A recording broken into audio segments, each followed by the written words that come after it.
Yeah.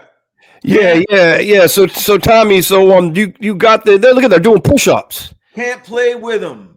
Can't win with them. Can't do it.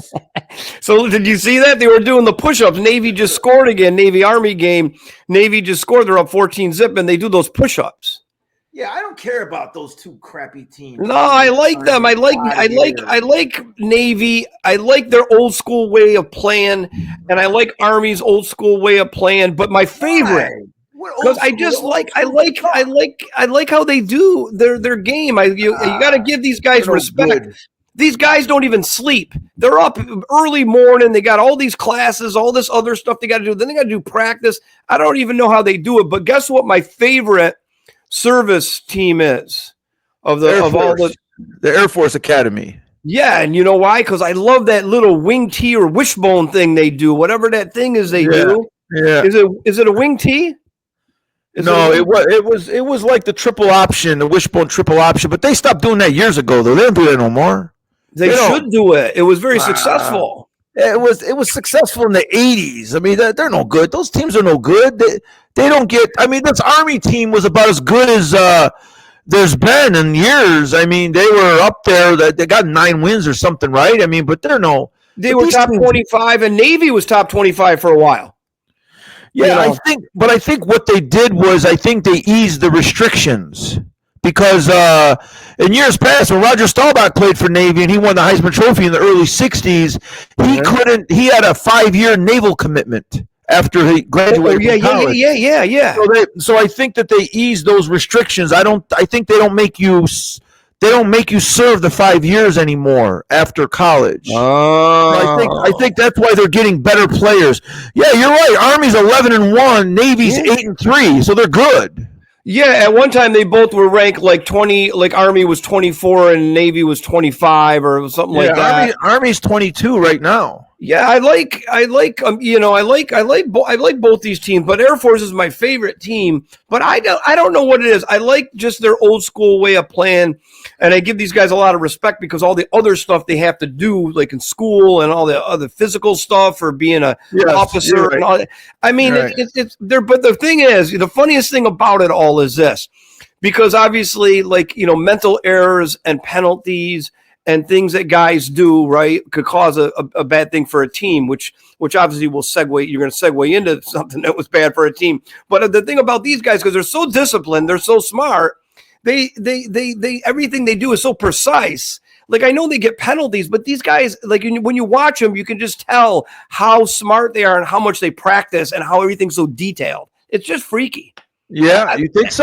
Yeah, I watch it. You watch it, and you're like, man, these guys, like every guy, you could tell he's dialed in because you got to be smart to go to, to one of the academies and then physically, you got to be good to play football or any kind of sport. But I just think so Barry D likes the old school Army Navy game, which it's a classic every year for the last nearly 100 years. So I get that. But there's something that's even better old school today. There's a better old school game than even this Army Navy game, which has been going for 100 years. Yeah. Right. The old school game right now going today is at the Carrier Dome. It's the Georgetown Hoyas against the Syracuse Orange. Now that's old school from the 80s. Yeah, they're playing right now. The Georgetown's winning 56-55 in the second half.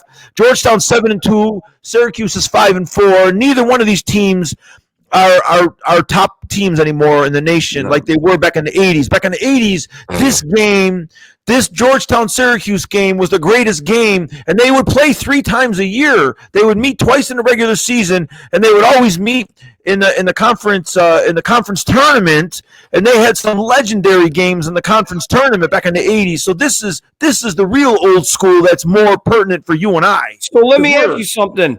So I didn't know Georgetown and Syracuse still play because Syracuse is in the ACC. Yeah, Georgetown is still in the Big East.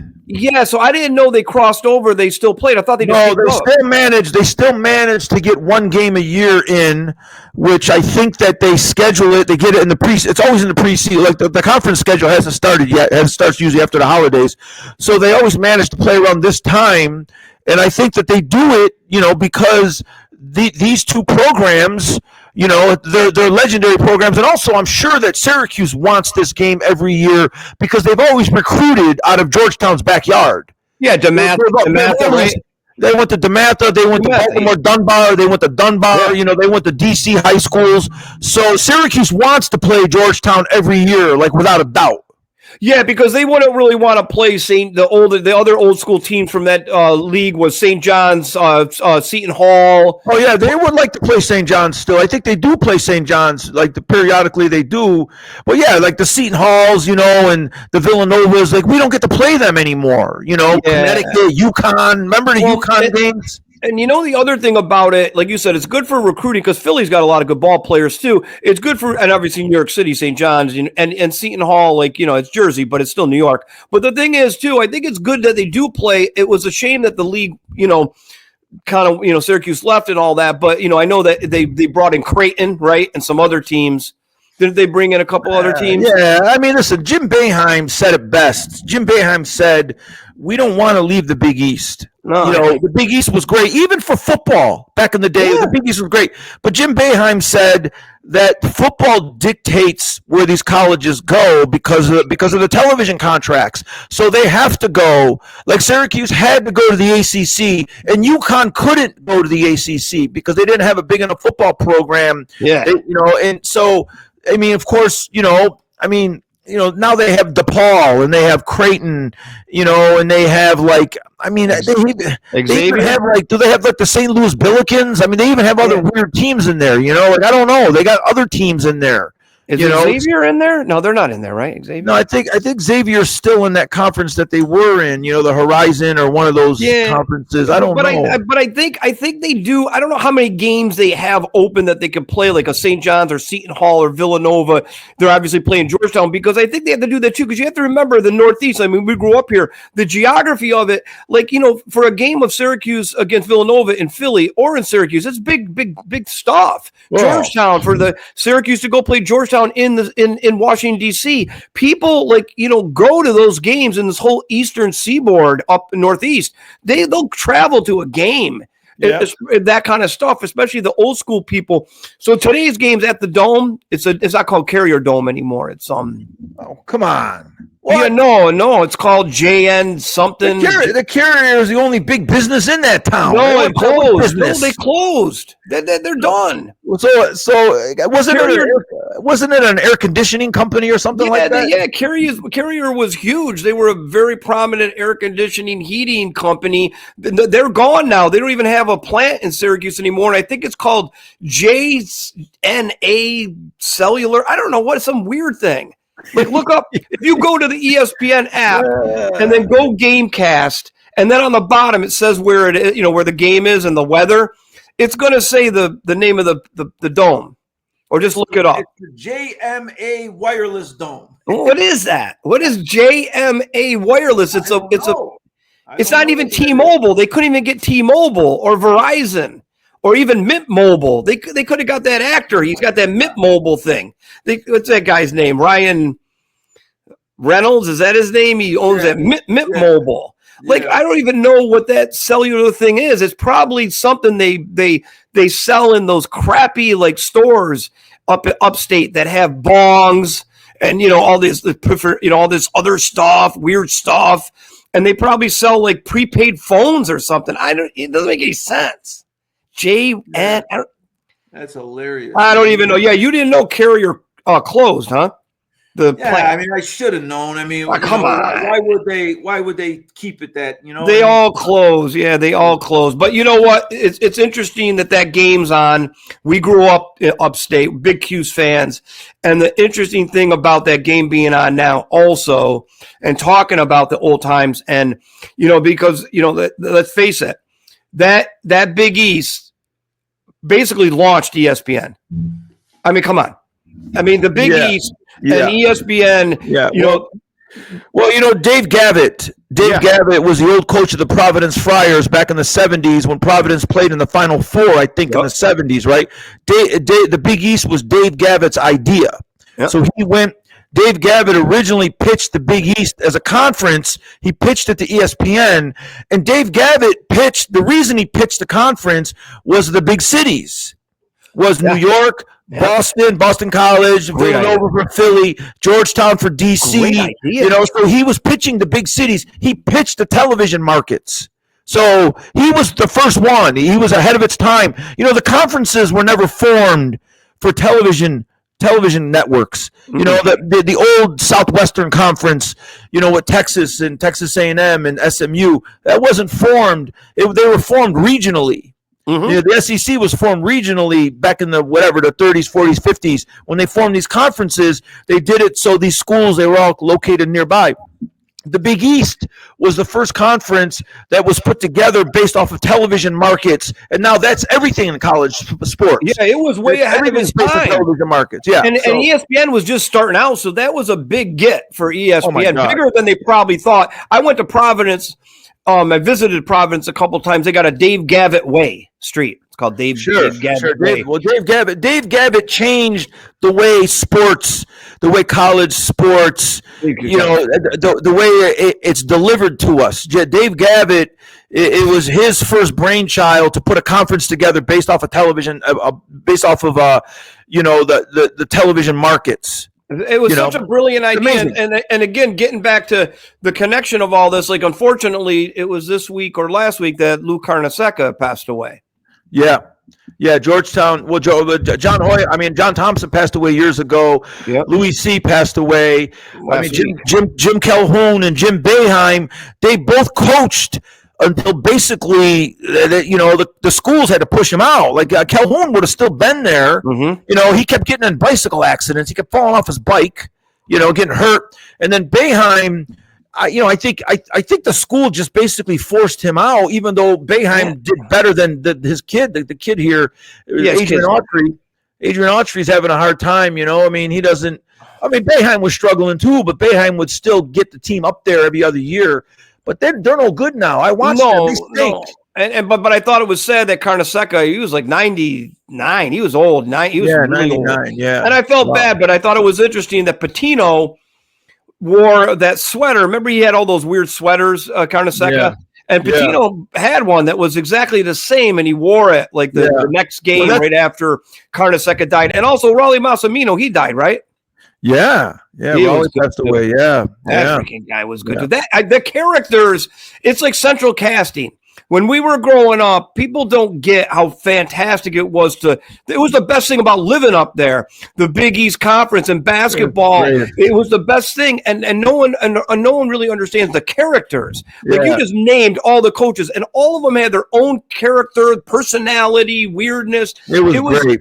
It was central casting. Well, one of my favorite stories about the Big East was this Chris Mullen. Chris Mullen graduated from St. John's in 1985, and Mullen played on the Olympic team in '84. You know, that Coach Bobby Knight coached in Los Angeles in the Olympics.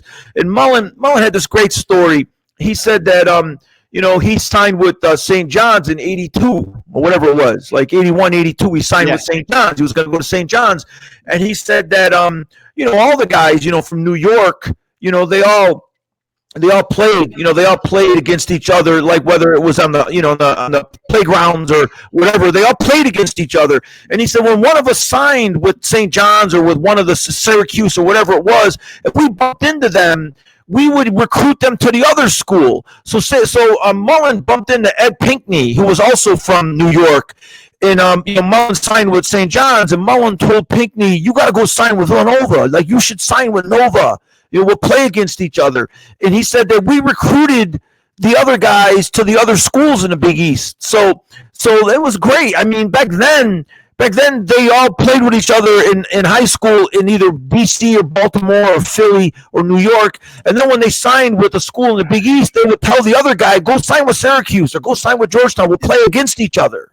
That's so crazy, and that's like remarkable. I mean, that was a good move, though. Like, they all wanted to still compete against each other. They wanted to compete against the best. But it was so.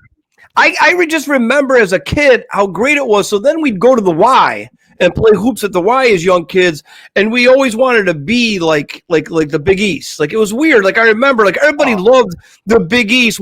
Everybody loved playing the 2-3 zone where we grew up because everybody was a CUSE fan. Everybody wanted to play the 2-3 zone. 2-3 zone. It's the greatest. it's funny that you got that on. Like, that's like fantastic. The only sad thing about all of it is, like, we moved out of upstate because the weather's like unbelievable, and we just moved out. We went to California, went to Hollywood. But I always say how funny it is. I think you had this line once. You said something like, "Yeah, look at them. They're having a great time there." At the right, remember you said this at the game? Yeah, we were in LA. We were watching a game at the Carrier Dome, and I think it was against Georgetown. I think it was years after we were in LA, but I think it was Syracuse beat Georgetown. Billy Owens was on Syracuse then, and then we beat Georgetown in the overtime game. And you were like, "T, man, they're going crazy!" Like, it was at the Carrier Dome, and you're like, "They're going crazy." And I said to you, "Yeah, Barry, but they all got to go home after the game." And you were like, "That's not cool." You're like, "T, that's no good." I thought it was so funny, though. It is, though. But they got to drive out. They got to go to the frozen tundra and go to the freaking. There's nothing there. I thought that was so funny. I mean, they're having fun at the game, but they all got to go home. It's terrible. They all got to go home. I thought that was hilarious. But I like that we just talked about that because obviously, you know, we're only a few months, January, February, you know, March Madness. We're not too far away. And you know, I like college hoops. I like watching college hoops, and college football is going to end soon. But I wanted to let's switch gears because I know there were a few things on your mind. We were texting back and forth this weekend. The obvious one, buddy, is, you know, the Devondre Campbell, the guy who walked off the field the other night against the Rams, the linebacker for the 49ers. I mean, he's getting killed. I mean, obviously, you're right. I mean, he's getting destroyed. He's getting destroyed by everybody on ESPN, like all the guys, you know, like, I mean, Damian Woody and Ryan Clark, RC, and Bart Scott, and, you know, and of course Stephen A. Smith. They're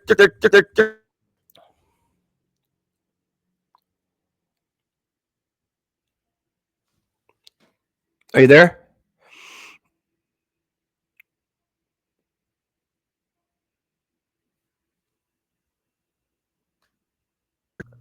Brady, you got me? Yeah. Something happened to your mic, but go. So basically, the Dre Greenlaw, he injured his Achilles in the Super Bowl last year. He tore his Achilles in the Super Bowl, and he was the first, and he was first string. Oh my God, he wasn't just first string. They said him and Fred Warner were like the heartbeat of the defense. I mean, he was a great player. So they signed Devondre Campbell to replace him, you know, and they brought him in the offseason to replace Dre Greenlaw. Devondre Campbell had like 3 or 4 great years with Green Bay. He's a 9-year veteran. He made an all-pro team. You know, he's a very good linebacker. So he's been playing the whole year, and Dre Greenlaw worked hard to get back, so he came back, and he played his first game this week, right? It's a big deal. Dre Greenlaw get to play his first game.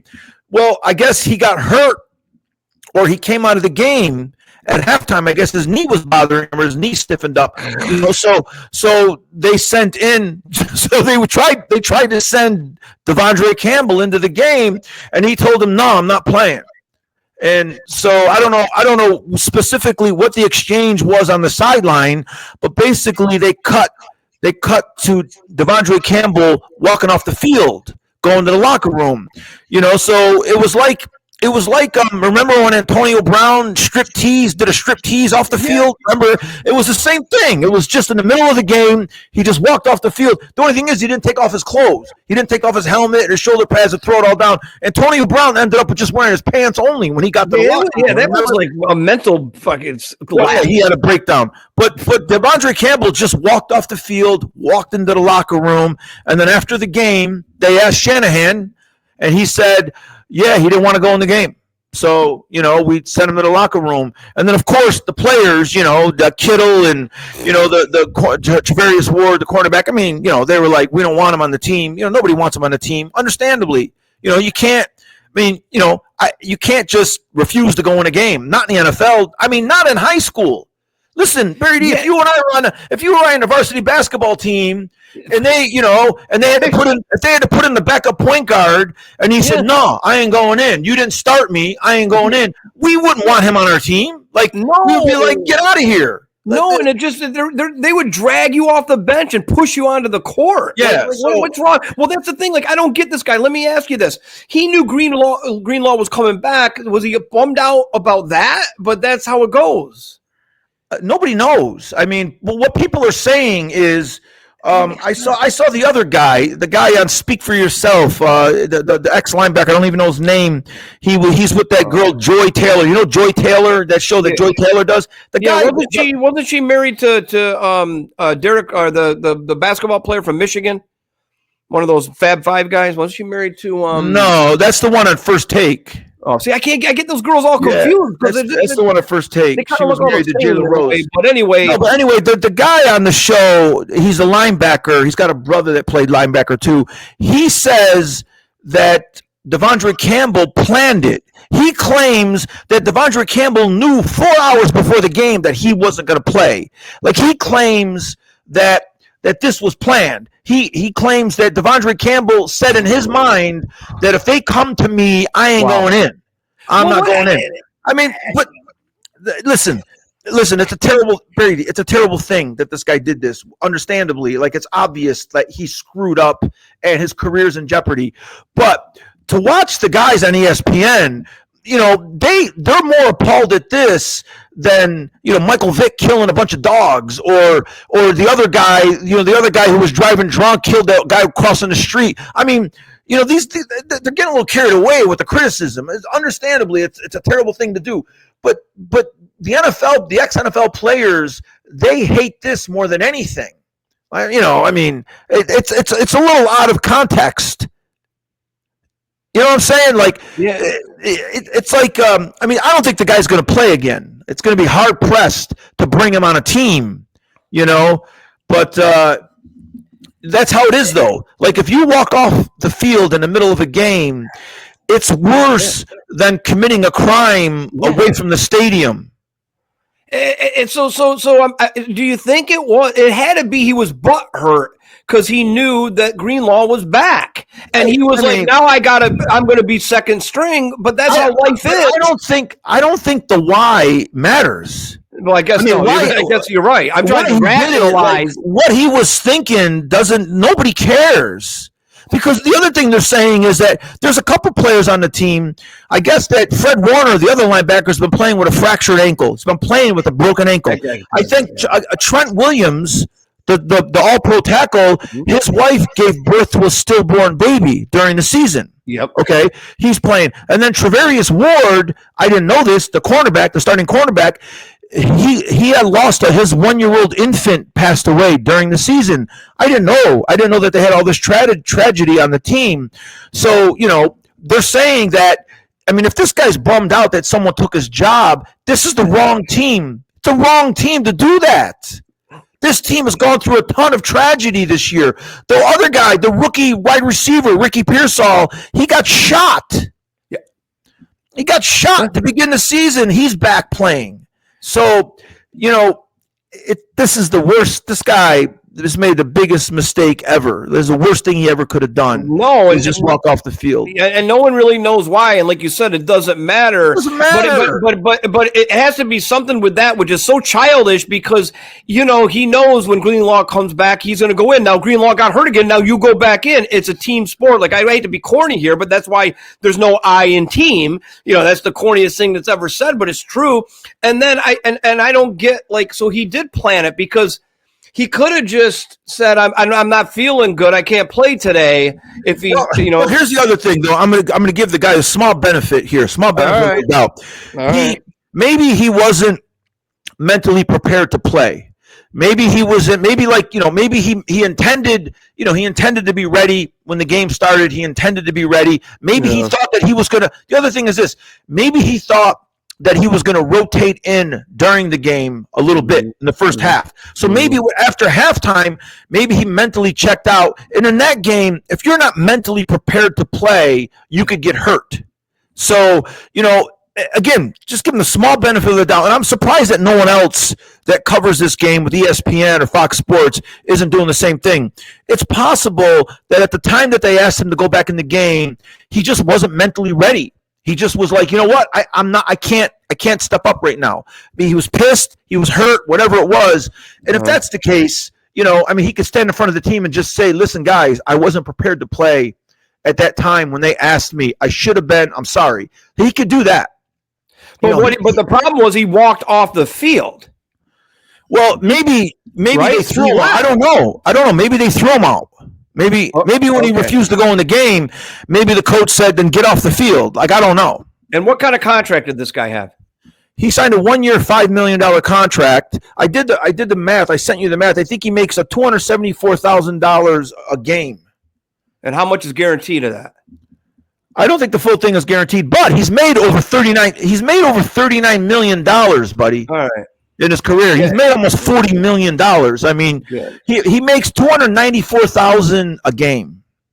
Game check, $294,000. Wow. So they're saying that he shouldn't get a game check. They're saying that they shouldn't pay him for this. You know what they should do? You know what they should do? They should donate the game check to something. But it's not that simple. The guy who said he shouldn't get a game check also said, well, the union will fight for it, but they should let the union fight for his game check. Yeah, they will. You're right. I forgot about that. Of course, they'll do that. It's a mess. It's a mess. Well, I didn't think about all that other stuff that you said, which was very interesting, all the trials and tribulations that team's gone through.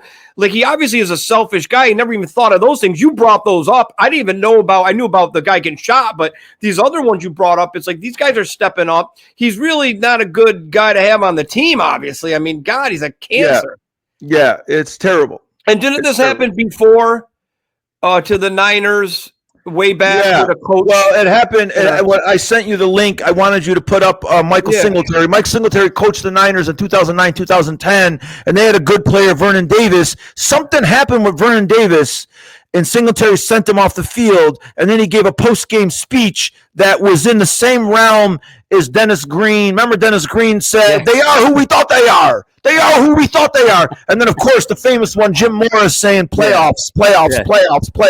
So Mike Singletary gave that post-game speech afterwards where he went on a tirade, saying he ended it with, I can't play with him, can't win with him, can't do it. Like, so they can't win with them. So I think I got that. You want me to cue it up and you can talk over it? Yeah. Show them that.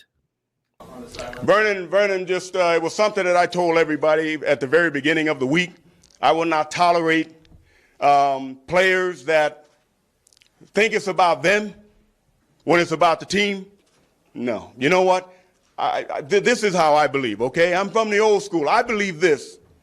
I would rather play with 10 people and just get penalized all the way until we got to do something else, rather than play with 11 when I know that right now that person is not sold out to be a part of this team. It is more about them than it is about the team. I cannot play with them, cannot win with them, cannot coach with them, can't do it. I want winners. I want people that want to win. Cannot play with them. Cannot play with them. Cannot win with them. Cannot coach them. Cannot do it. That was really well said. Like, that was really well put together, and you could tell he was passionate about it. And that guy, you don't mess with that guy. That guy was an awesome player for the Bears. That guy was a maniac. And you could tell, like, he's actually taken part of himself, because he would never ever do that as a player. And he's like, what? Well, listen, he played in a different era. First of all, he played his entire career for the Chicago Bears on Soldier Field. Soldier Field had maybe the second worst AstroTurf in the NFL at the time.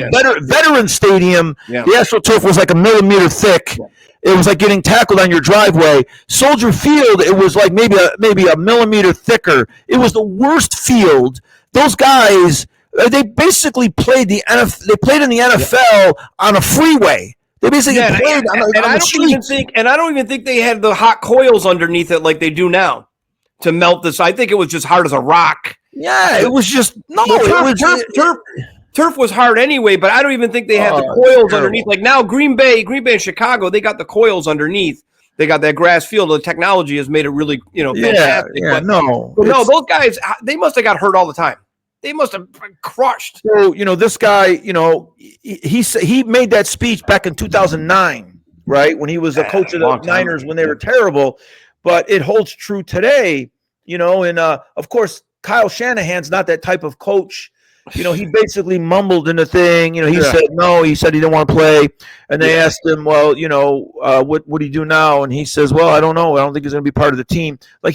Shanahan's got some terrible body language in those press conferences. He's not. I mean, he's more like Belichick than he is like this guy Singletary. Which, I'm gonna switch gears real quick. Belichick going to North Carolina is the dumbest thing I ever freaking heard of. I don't even understand. Like, I gotta ask you this. I'm very confused. First of all, everybody always says that North Carolina is a basketball school, and it really always still will be a basketball school, no matter what. It doesn't matter if Belichick goes there or Parcells or any. It doesn't matter.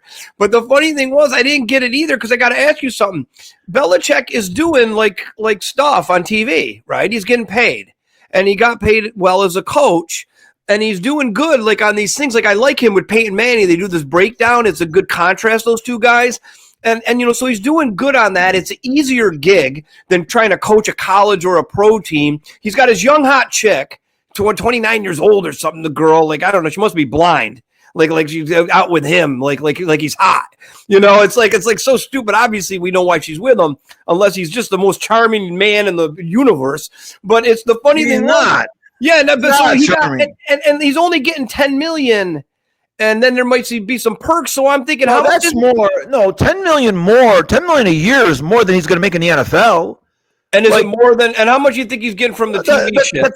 The Cowboys don't even pay McCarthy $5 million. I bet. Like he doesn't make anything. Yeah, he's 10. So he's going to get 10. Yeah, he's not going to make any money in the pros. He's making money.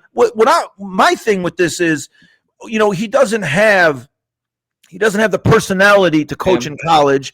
He's here's the other thing. I'll bet you that when he starts recruiting next year, which by the way, he's never done in his life. He's never recruited anybody. He doesn't have that kind of personality. But when he starts recruiting next year, he's going to go to a couple of homes or they're going to approach a couple of kids, right, that are coming out of high school next year, and they ain't going to know who he is. I swear to God, a 17-year-old kid, the last time Belichick was relevant was like 4 or 5 years ago at least, right? I mean, they're going to be like, who's that? Like the kid was 13 the last time Belichick was winning. His last few years at New England, he was awful. His team stunk. Brady was winning in Tampa. So it looks like they won because of Brady, which they didn't just win because of Brady, but it looks like that. And so, like, Belichick's going to, they're going to, or he's going to send his number one recruiter, to like some kid, maybe the kids in Florida, like some top quarterback in Florida, Georgia. Maybe they go to Atlanta and they say, listen, we'd like to recruit you to North Carolina. You're going to play for one of the greatest coaches in NFL history, Bill Belichick. And the kid's going to go, I don't know who that is. No. Who's that? And the kid's father's going to be like, no, son, he's great. Like, that guy's great. But the kid's going to be like, that guy? Nah. He's not going to get any talent there. No. He's too old. Like, again, he doesn't have that personality. Like, who's that coach on Oklahoma State, that guy? He's got that personality. He can get young kids to follow him. The only problem is he's a bad example for this conversation because he's about to get fired, or he almost got fired. He was, but they had remember the guy Mike Gundy. Yeah, and remember the guy that was coaching the Cardinals? He was at Texas Tech. And then he's where is he now? Washington offensive coordinator Kingsbury. And that's why Dion works at Colorado. You got to have a little something like a kid could watch Dion play ball back in the day if they don't know him and they see him do his stuff like his into the end zone. They like that kind of stuff. Like Belichick is just a bump on a log, an old man, and they're gonna be like so. I don't care if he's the football whisperer. I don't care. Like, this guy's old and I don't even know who he is. It's not Tom Brady. If it was Tom Brady, they may go, oh, that's fucking Tom Brady, buddy. I'm going to tell you this. It ain't going to work. Like, I agree. It's not going to work. He's going to go to North Carolina, and I swear to you, he's going to be 6-6 every year. It's not going to work. The other thing is this. One of the things that does work in his favor is, even though he coached Brady for, over 15 years, he coached Brady forever, but part of his system at New England was that he would get rid of players. Like every time a player came up for a new contract, he would get rid of him and get new players in. So he was working sort of on a 5-year program with these guys. I remember they had a defensive lineman named Richard Seymour who's going to be he might be in the Hall of Fame. He got rid of Richard Seymour. He got rid of all of his defensive players. The linebacker Dante Hightower, Willie McGinnis. He got rid of a lot of these guys. after they got older or whatever. So maybe he's a little practiced in, getting new guys into a system all the time. But he's not going to win. I don't care. He's not going to win. No. Kirby Smart is still going to win more games at Georgia. He's the number one guy now, right? And and Saban's gone. So the new coach at Alabama, he's not winning. He was terrible this year. He lost to Vanderbilt. And then in the ACC, he's not going to do anything. And I mean, even just like they haven't done anything. Like even their last two hot quarterbacks were terrible. Trubisky when he was there, and then that other guy. Oh no, but he might be good though. Drake May, I think he looks good. No, but even the other guy that went to Washington and he's gone now. He went to the Commanders and he was a North Carolina quarterback product. Yes. Sam something. Sam. Yes. Yeah. I know what you're talking about. So like, who's Belichick going to get? Yeah. Who's he going to get? You got to get a quarterback. Who's he going to get? Yeah. That Clemson's not going to get. Or, these other schools. And there you go. Like Dabo's the kind of coach that they're going to play for. So tell me what it is. Is it just ego? I don't know. Or is he just bored? Or is he bored? Some people say that he's trying to start a pathway for his son Steve Belichick to get the head coaching job there when he's done. But I don't think Steve needs that. Steve Belichick, I think, is the defensive coordinator in Seattle or somewhere right now. I don't think that he needs. Yeah, you're right. He is. He's doing well. Yeah, I don't think he needs his father to get him a job. I think he could get a job on his own if he's going to get a job. So I think sometimes these guys can't let it go. Like he's done well, obviously, and then just do the little stuff on TV and hang out with your hot chick. Like it's just so he doesn't need the money. No, honestly, I thought he was going to come back to the NFL and take the Jaguars job or the Cowboys job, and see if he could turn around one of those teams, spend 3 or 4 or 5 years trying to do that, and then that would be it. That's fine. Well, the other thing this guy would do is he's goofy. He probably worked out some buyout in his contract. He might coach there 2 years and then go back to the NFL. I don't know. Like would Mark Davis like to have him for the Raiders? Vegas Raiders? Sure he would. Yeah, I mean, he's not going to last there. You're right. It's not going to happen. But I just don't know why he did it now when there's all these coaching possibilities in the NFL. Yeah, no one knows. Well, like it's almost like, couldn't he wait? I would have waited a little longer because people are going to start talking about vacancies like soon. Like, did you have to jump out? Like they're going to get someone else better than you, North Carolina. You could have bought yourself some time and then maybe spoke to like the Jags and the Raiders. Oh, and, buddy, here's the other thing. This is the thing that's even funnier. Is I was reading about this last night.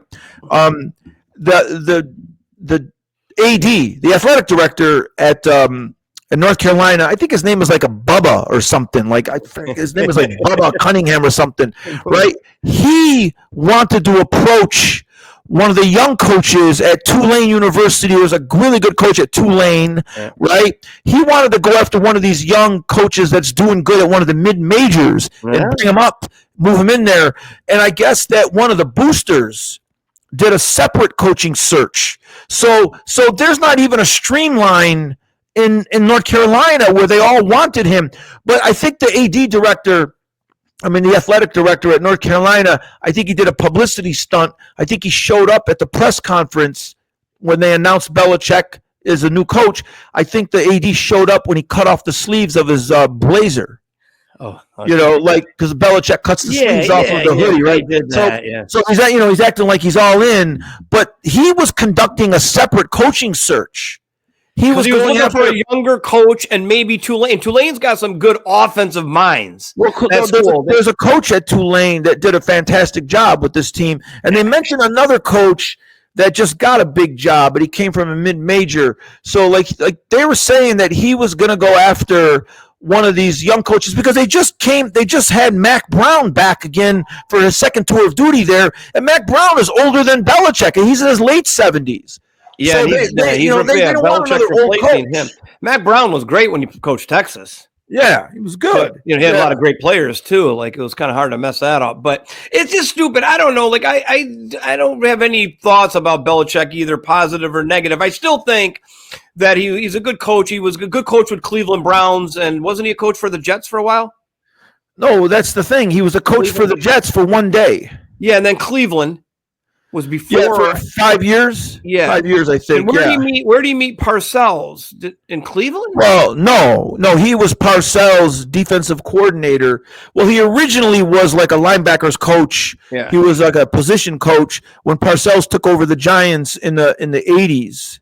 Parcells took over the Giants in 1983, somewhere around there, 83, 84. He did good too. He got him to the Super Bowl. And then Belichick was the defensive coordinator. Well, Belichick was the defensive coordinator when the Giants beat the Buffalo Bills in the Super Bowl in '91, and he put together that great defense that stopped that Buffalo team, that they were running through everybody. Yeah, that was, Belichick was always a great defensive coordinator, no doubt, great defensive mind, and ain't going to work in North Carolina.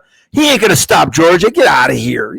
No, and I always say, like, I know people in New England, they hate it when I say this, but I say it because I still think all those Super Bowls they won, New England back then, yeah, Belichick was good. They had Brady. They had good teams. Don't get me wrong, but their division stunk every year, and they got to beat up on those 4 teams, get 8 wins, and then if you got home field, you got home field, and I just think it was an easier path. I'm sorry for them. And then when they played some good teams, the Giants beat them twice. Seattle almost beat them. Seattle had them on the ropes. They should have just ran the ball, and they would have beat them. I'm trying to think any other game like Atlanta. They came back from Atlanta. Well, they were losing 28-3. I mean, they blew that one. So, it seems like when they got to the Super Bowl, obviously the better team, hopefully the best team on the other end is going to be there. But it just seemed like every year they were getting there. Like I have a problem now with the with a lot of the divisions in the NFL. Like right now, I want to segue. I want to say something about my Vikings because I have a problem with all these divisions now. I have a problem with the Atlanta Tampa Bay division. I have a problem with the Rams and the Arizona Niner division. And because I'm just getting tired of these divisions, like even the East, like the AFC East, but in the NFC, what I'm upset about is the seedings right now. And I was on a line like talking about it, and these people were like, I was telling them I don't think it's fair that these teams win a division and they're 500 or less, or there's a wild card or 2 wild card teams because they're in a tough division like the Vikings and the Packers, and they don't reseed it in the first round because they should. I'm not taking the division championship away from those other teams, but they shouldn't be rewarded just because they won that crappy division and get a home game against a better team that's got a better record that maybe even beat them during the regular season.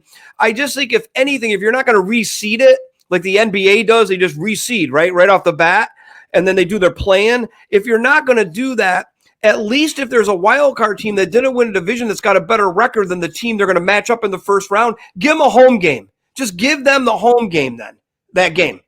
And I'm just getting tired of this. Like the Vikings are 11-2, and they're not going to win that division probably. And they're going to have a way better record. And the Packers are probably going to have a way better record than Atlanta or Tampa or Seattle or whoever else comes out of there, the Cardinals or whatever. The only thing is, though, the Vikings are 11-2, but they still could win the division because they have such an easy schedule. I mean, their schedule's so easy. This year, they had an easy schedule. Their strength of schedule is just a little bit north of 400. So, so I don't feel so bad. I mean, the Lions got to play the Bills this week, right? And then they got to play they play the Vikings. They play another tough team after the Bills. They got I think they got a cupcake in between. No, these are the Niners' remaining 4 games. Now, I mean, the Lions. The Lions play, they're home against the Bills tomorrow, right? Tough. Then they go to Chicago, and then they go to the 49ers on Monday night, and then they close at home against the Vikings. So the Lions got 4 games that are easy, and the Vikings. Yeah, because the Niners will always come to play, right, T? The Niners will always come to play. Yeah, even though, well, they'll come to play with every player except one. Yeah, except the one guy that left. Yeah, the one guy you could have come. And the Vikings got an easy schedule. They got Chicago, Seattle, and then they got Packers and Lions. The Vikings have had the easiest schedule I've ever seen in my life. I think the Vikings. They even played Seton Hall this year. They played nobody. The Pirates. Well, you know what? But I've been waiting for an easy schedule because if you go back just the last 3 years, their schedule has always been hard. Like it's tough. They just happened to this year get the AFC South. They got the AFC South, and then they got the NFC West. Yeah. And, like so, but I still don't like, what do you think of my idea? Well, I like the reseeding idea, but the NFL, they don't like to do changes like that, And I tell you another thing is, you know what the NFL likes? You know what they love? They love fans like you bitching about the playoff seedings. They love that. Like the controversy is great. You know, I mean, there's someone, there's someone in the AFC, in Baltimore or Denver or Pittsburgh that's bitching about New England getting the easy schedule for years and years, so they love and now that. They're saying the Bills. Now those fans and those fan bases are talking about the Bills getting the easy fucking road.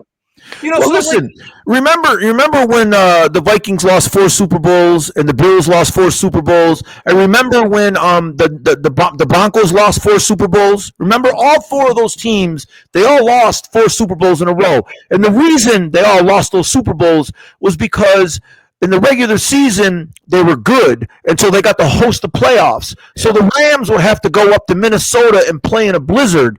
So by the time Minnesota got to the Super Bowl, it was always in Miami or New Orleans, and Minnesota wasn't any good.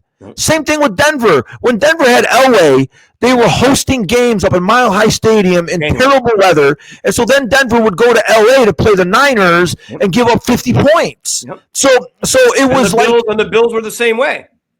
All those teams were hosting playoff games in the worst weather, and then when they get to the Super Bowl, they were playing in a dome, and it was different. They just couldn't keep up. Pasadena, or You know what the thing is too? I guarantee you, if you look up those 12 losses of those Super Bowls by those 3 teams, I guarantee you, out of those 12, there's probably like 9, if not 10, they had home field in the last game of the championship game of the division. I know that the Bills had home field all 4 years. And I think the Vikings did too. Yeah, and I know Denver won. Denver actually won. They did win 2 AFC championship games in Cleveland. Yeah. They should. But they were used to those elements from being in Denver. That was nothing to them. Go to Cleveland. Yeah, and then Denver would go to Pasadena, and they couldn't keep up. They get blown off the field. I believe everything you're saying. I used to tell people that even before Denver won those 2 Super Bowls, and they were like, "Really?" That's why since the Vikings got the Dome Stadium, they've never come close to the Super Bowl because teams go up there and beat them in the playoffs. Yep. I still want them to if they don't want to reseed, then fine. But this has been going on forever with these teams in the bad divisions, under 500, 500, 1 game above. Then there's a wild card team, or there's a division that's a little tougher. It always happens. And then the wild card team's got a better record. Maybe they already played them in the regular season. Maybe they didn't. But I just think if you're not going to reseed it, you got to be rewarded. If the Vikings end up going like 11, let's say 12, 13 and 2, 14 and 3 or something, and then they don't get a home game and they end up playing let's just say Tampa Bay, and Tampa Bay is a game below 500. It's like baloney. They got to go to Tampa. You got to give them something. And I know no one wants to talk about it. I'm just trying to say 2 different things. I would reseed it, but at least I know. At least the home game, because then you get 1 home game. You're not trying to go 3 away games to make it to the Super Bowl. And the only way you don't go 3 away games is if a higher seed team loses, right? And then you can maybe get another home game out of it. But, Barry, they still have a very good chance of winning the division, though. I don't know why you're giving up on the division. They're only 1 game back. Well, I think I need the Bills this weekend to beat the Lions, and then they're going to beat the Lions. And then I need the 49ers. Where's that game? No. If the Lions lose this week to the Bills, aren't they going to be 11-2 or 12? Like, will they be 12-2? Right? Yeah. Okay. So the Vikings win out. They're going to beat the Lions the last game of the year. They're going to win the division. The Lions are going to have 3 losses. The Vikings are going to go 15-2. And it would be really good though if San Fran beat them too. Yeah. That would help too. I need that. I have to get that. It's like going to the casino right now and rolling the dice. I gotta have 7. I gotta have 7. I gotta have 7 because I just have to get them. I gotta get them home field. I gotta get that. And I know what you mean. They still get beat in their own stadium, but that home field is hard to play at. That way that stadium's set up. and but I agree with you about the weather. Like, it's different. You told me a story once that Ahmad Rashad used to run the guy at the old Metropolitan Stadium in Minnesota. Did you tell me he used to run the guy into the pitcher's mound or something? Yeah, well, the Vikings used to play in the same stadium as the Minnesota Twins. Yeah, the Met. I think it was called Metropolitan. Yeah. And of course they, during football they would repaint the field so it didn't look like a baseball field. You couldn't tell. It wasn't like the Raiders. The Raiders always had the infield on the football field. You hate it. You hated that. It was so shitty. It was like, it's like a professional. Let me say you hated that. Let me say something. It's a professional sports team with a bunch of money. You hated that. And they're playing on a field like we used to play at the Sandlot game. Yeah, no, you hate it. I'm like, this is ridiculous. You used to hate it. But at the old Metropolitan Stadium in Minnesota, they didn't do that. They would sod over the infield, so you couldn't tell that it was a baseball field. But Ahmad Rashad, he knew where the pitcher's mound was, and even though they took the mound down, they took it down. Yeah. It was still raised a little higher than the rest of the field. Yeah. And Ahmad Rashad said that he used to know when they'd get down to the 5 or 10 yard line, he would run the defensive back up that pitcher's mound, and the guy would stumble, and then he would turn out and always be open for a touchdown pass. Remember when we interviewed Ahmad Rashad when he was doing basketball, and I said that to him, and he said, "How'd you know that?" Right? Yeah. I remember I said, "Hey, you used to run like up the pitcher's mound," and he said, because he had no personality, by the way, he was like a dud, right? But when we interviewed him, and I said, "Hey, I remember you used to run like up the pitcher's mound." He would stumble, and you run off, and you catch that touchdown pass, and he'd say, "How'd you know that?" I said, "Oh, I read it." You know what I mean? And they all, like you said, they all had advantages. The Vikings had advantages at that stadium because of the weather, and they also had other little things they knew. And also the Bills. Remember the Bills? There was a big thing about the Bills that they would take the fourth quarter, make sure they had there was one tunnel on one end, and they never would go towards that tunnel on the fourth quarter. They always would try to go the other way, and then they would open that tunnel, and the wind would come in. And the other team was trying to drive down there, kick field goals. It was impossible. Yeah, no, for sure, buddy. I'm sure Denver had their own little things. Could you just learn things of your home field and the little idiosyncrasies of it? And I think like people, like when I told people what you said about the 12 Super Bowls, and I said, go look it up. I guarantee 10, if not more, where they had home field, at the championship game. And then they go to a neutral field. The weather isn't a factor, and they get blown out. And I go, I guarantee you. And people they were thinking, like, these kids are like, maybe. I go, no, it's true. Those teams couldn't lose 12. I mean, come on. Yeah. So I'm still again, I'm bummed out about this. What's going to happen? Listen, buddy, let me tell you. In keeping with your Vikings, in keeping with the last 50 years with the Vikings, what's probably going to happen is, and I hate to paint this picture, but what's going to happen? We know this. The Lions are going to lose to the Bills tomorrow, right? So they're going to be tied with the Vikings. The Vikings are going to win out. They're going to beat the Lions the last day of the season, and they're going to get home field advantage. And you're going to be happy. You're going to be so happy that they're getting home field advantage, right? Yeah. And so their first playoff game they're going to host, and they're going to play the Commanders. Right? Probably the second lowest rated team. Mm-hmm. The Commanders are going to come in and they're going to kick the shit out of the Vikings and knock them out of the playoffs. That's probably what's going to happen because it always does. So one last thing I want to ask you before we do bless our bets without Father Tony. Father Tony's not available. He's doing another. And Christmas is hard for Father Tony. Yeah. At Christmas, there's they pull and tug at Father Tony like crazy. He's all over the place, like with the bells and the smoker and everything. But anyway, before we get into the bets, I want to ask you this. So Sam Darnold, they've got Daniel Jones and Sam Darnold and J.J. McCarthy, okay? And J.J. McCarthy's on his rookie contract. He already got hurt 1 year. So even if he ever did really good, they probably want to up him until maybe year 4 because he already missed a year. But let me ask you this. If you're the Vikings, if you franchise Sam Darnold for $50 million, and then you give Daniel Jones a little whatever, they get rid of Mullins, and then they got J.J. McCarthy, and you still roll with. Well, they're not going to keep Daniel Jones. He's only there for 6 weeks. He's gone. Right now. No, Daniel Jones is going to seek a big contract when the season's over. Okay, so let me ask you this: Yeah, he's not an option. So the Vikings, they don't want to go back to Kirk Cousins' way. I don't think they want to do that. But shouldn't they try to keep him, like just franchise him for 50, and maybe Darnold will go, I want to stay one more year here. I'm not going to go and get a gigantic contract and go to some crappy team. I want to stay with the Vikings, or no? Yeah, they're not going to – there's no way they're going to franchise Sam Darnold. The contract's too high. Dak Prescott's contract at $60 million a year, it drives up the franchise tag because the franchise tag is like a portion – it's like a percentage of the highest paid contract in the league. So they can't franchise Darnold. Well, what would they be able to do? They're going to get back. They're stuck into a dilemma. No. Relax. This is what they're going to do. There's already a framework of a deal in place right now that the Vikings are going to follow. They're going to do the same thing that Tampa Bay did with Baker Mayfield. Tampa Bay got Baker Mayfield last year, and he played really well for them. And they liked him, so they signed him to like a 2 or 3 year deal at like $20-25 million a year.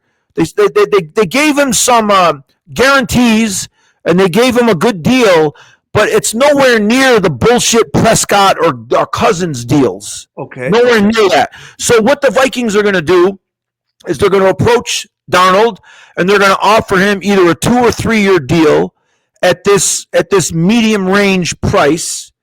And if Darnold refuses, then he's going to hit the free agent market seeking. He might be looking for the big deal, you know.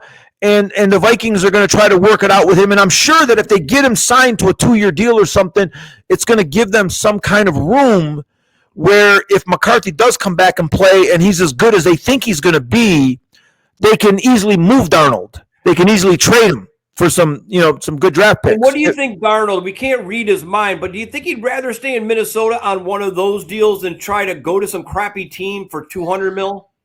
Well, listen, if he's getting offered 2 years at $60 million or 2 years at $55 million, and someone's going to offer him 5 years at $200 million, well, no, he's not going to stay in Minnesota. No, he's going to go to well, first of all, when you sign with another team in the NFL, you don't think that team is always going to be a crappy team. No, I know. No, he's not going to stay. He's going to go to the Raiders, or the Raiders might want him. I'm just hoping because he's not going to stay. Scenarios. I'm just hoping because of the bad scenarios with the Jets in Carolina that he still wants to make money, obviously, because that's what he's doing this for. But I'm just thinking that he will take what you said, the Baker Mayfield thing. I didn't think about that. I think he might take that even if he gets offered. Someone else is trying to offer him the big money because I think he's worried. Not if the Raiders come in with a 5 year, $150 million deal. There's no way. So then I'm stuck. Then I'm lost because then I got to keep Daniel Jones. And I got J.J. McCarthy and Mullins, and they're got to put J.J. McCarthy out there and hope he is what he is. Because right now, I think Darnold is obviously better than J.J. McCarthy right now because he's older and he's just learned more over time. But I also think he's good.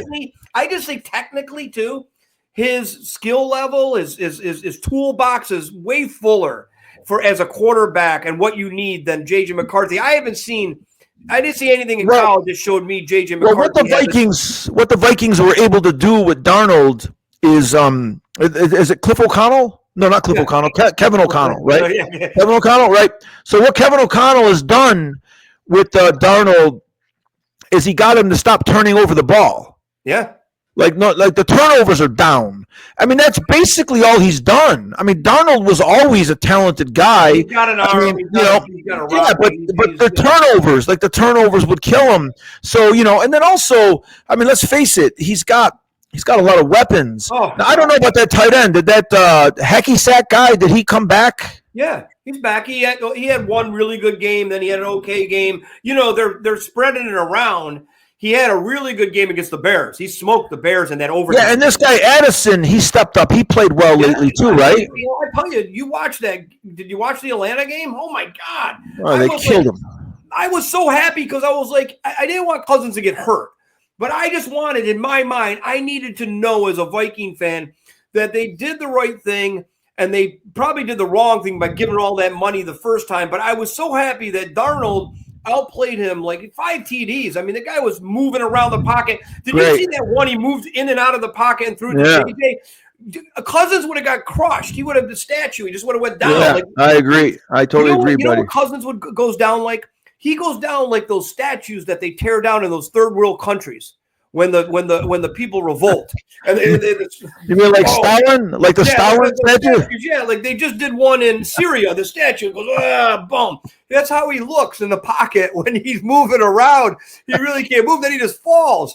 But I'm telling you right now, the Vikings, I was so happy for Darnold and the Vikings in general because there were a lot of Viking fans at the beginning of the year. You know, I go to all the blogs, right? And you know what they're talking about? They still were in love with Kirk Cousins. I think we screwed up. I think we screwed up. I think we screwed up. So I was so happy because I knew they did the right thing. And Atlanta's smarter than anyone thinks. Everybody was like, what's Atlanta doing picking Penix? They're dumb. They got Cousins. They gave him all that money. That was the smartest move they could have made because Cousins is done. It's over. Yeah. It's over. No, Cousins is done. All right, good. So let's get off this ends up being a Viking show.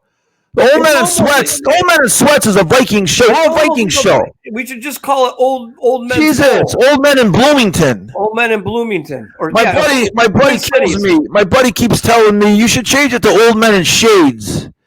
He's like, old men in sunglasses. He goes, what is it with the sunglasses? I said, listen, it's part of the uniform. What can I tell you? We got to wear the sunglasses. I said, my buddy always says, Tommy, go get your shades. What are you doing? Go get your sunglasses. Because we wear them. People wear shades. Yeah, okay, so listen.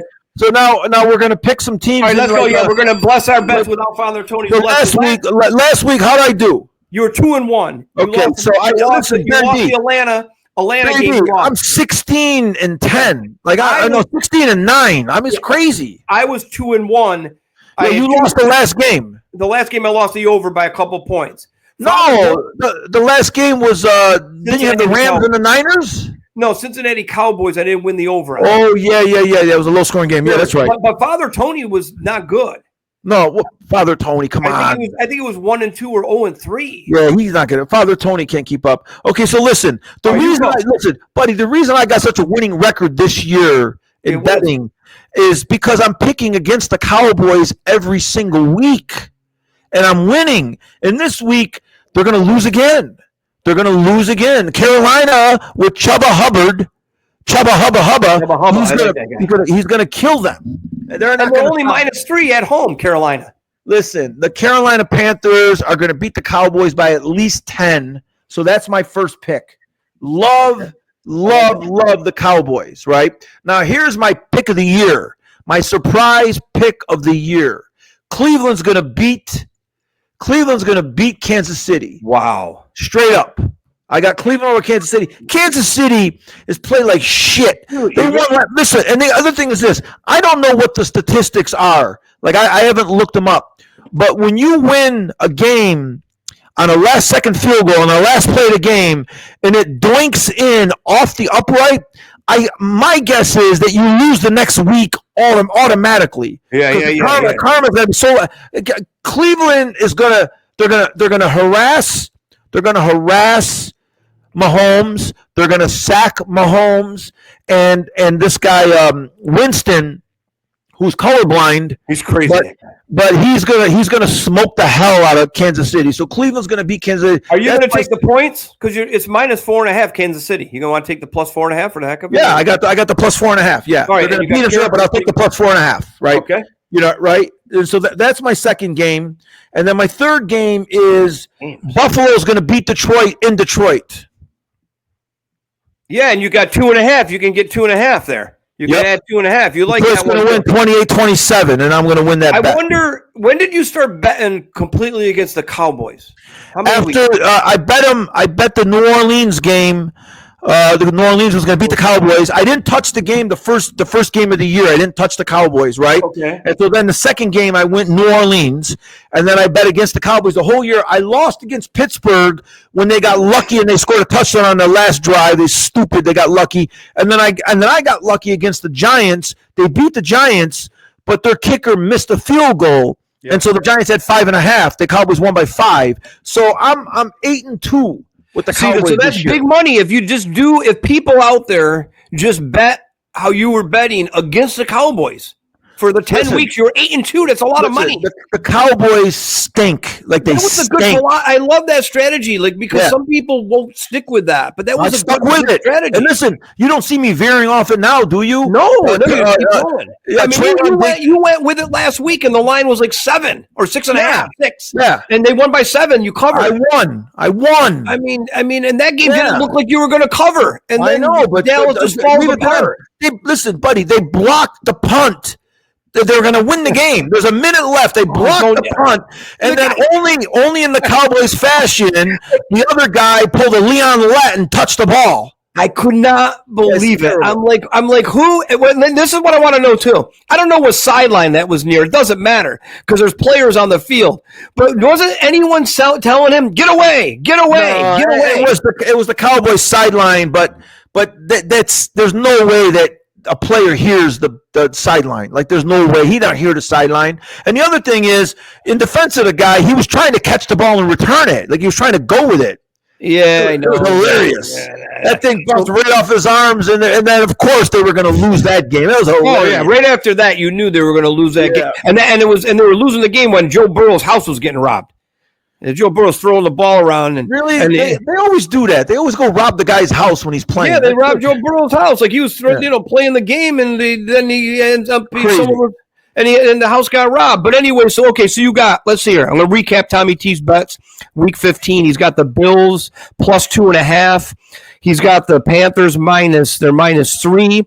And then, of course, he's got the where's the other one? The Browns. He's got the Browns plus 4.5 at home against KC.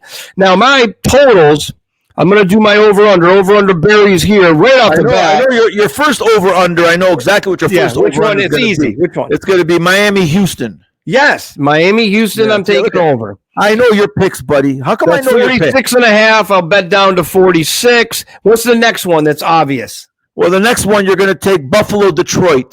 Yeah, all day right there. 54.5. It'll be 54. Now, the next one, I've been going back and forth on the next one. And I think I'm going to take – tell me which one you think I'm going to take. I think I'm going to take the Packers and the Seahawks over. Yeah, I like that one too. I knew you liked that one because I'm going to take that one over. Yeah. 46.5. I'll go 46. The other one that I like is Cincinnati, Tennessee, because Cincinnati's got no defense. I was looking at that one. That's exactly the other one I was looking at. But the reason I want to switch is because I think Geno. I'd rather have my trust in Geno at home. I think you'll get something out of that. Whereas Will Levis, you can't. Will Levis, I don't even know what he's. I don't trust him. I trust Burrow, but the Titans might only get 3 points. So I'll take Geno Smith. I like that Geno Smith. Geno Smith is a more polished Jameis Winston. He's doing good. Geno's doing good, buddy. What do you think of that Jameis Winston? He's weird. A weird guy. You know what I don't like about this guy? I remember watching him years ago when he was playing for Tampa Bay. Before he had the 30 for 30. Remember he had 30 touchdowns, 30 interceptions. That was his last year. But the year before, he was playing against Sunday night. He was playing against someone on Sunday night, and he had 2 delay of game penalties when he was just at the line of scrimmage, and the clock's right there, and he's calling plays, and he runs out of time. Twice. And I watched him the other day, and he had 2 more delay of game penalties. This guy doesn't even have an inner clock. This guy is the worst. But the funny thing is, he's the worst, but he's actually better than the guy they paid all that money for that was right around. No, I mean, he'll get you. He played great against the Steelers a few weeks ago. He played awesome against the Steelers, or who was it? There was a game, the Ravens. He played great against someone. The Ravens, I think it was, right? He played really good. Throwing them all over the field. He's a funny guy. He's a funny guy. He can't even keep track of the game, the play clock, or he's not. He's just not a detailed guy. You could just tell, and he's got talent, but it doesn't matter. Yeah. No, he's an interesting guy, but I think it's funny too that he's still doing better than the guy they gave all that money to that had all the problems. It's hilarious. All right, so you got your 3 picks. I got my 3 over-unders, and the Vikings are playing Monday night. So I'm not going to take that game. I don't bet the Vikings. So, that game, I like that game. I think the Vikings, they're -7. Wow, Vikings -7. They're going to kill them. That's a lot of points. But anyway, okay, that was a good conversation. We went from the basketball, college hoops, the CUSE, Army, Navy, NFL, Vikings, the 49er. Right? The 49er guy that did he get fired yet? Did they officially fire the 49er guy? I don't know if they officially waived him yet. I don't know. I mean, I haven't seen the official waiving, but there's no way that guy's going to wear 49er red ever again. No. And it was bad. Father Tony will be back next week before Christmas. It's too bad we missed him this week, but that's the way it goes. When you're a man of the cloth, you have a lot of people that you need to help out. So that's the way it goes. All right, so T, that was good. So I'll text you during the Sunday. You're gonna go to the usual spot and watch. Yeah, I'll be at Sunday morning. I'll be at the Green Valley Ranch. Game. Yeah, you like it there. I'll even go Monday night. So I'll talk to you during the game Monday night. I'll go to GVR Monday night and watch the games too. Oh yeah, because there's two Monday night games on. The Raiders are home. Yeah, the Raiders are home. But I'll probably go to GVR and watch the Vikings at the casino. Oh yeah, because Monday night will be good because the Raiders are home, and so that's on TV too. Yeah, they're both at the same time, aren't they? That's interesting. Yeah, they're like a half hour apart. Are they a half hour apart? I think they're a half hour apart. Yeah. Yeah, all right. So that's good, but that's good. That's good. All right, so cool. So I'm probably going to get another win, the Vikings. I'm just going to keep rolling. So. Yeah, I'm going to keep rolling. All right, T, thanks a lot for your time. Old Men and Brady and Tommy T. Old Men and Shades. Old Men and Shades. That's the next one. Old Men and Shades. All right, buddy. Take care, buddy. All right, buddy. Take care. Adios. Boom, boom, boom.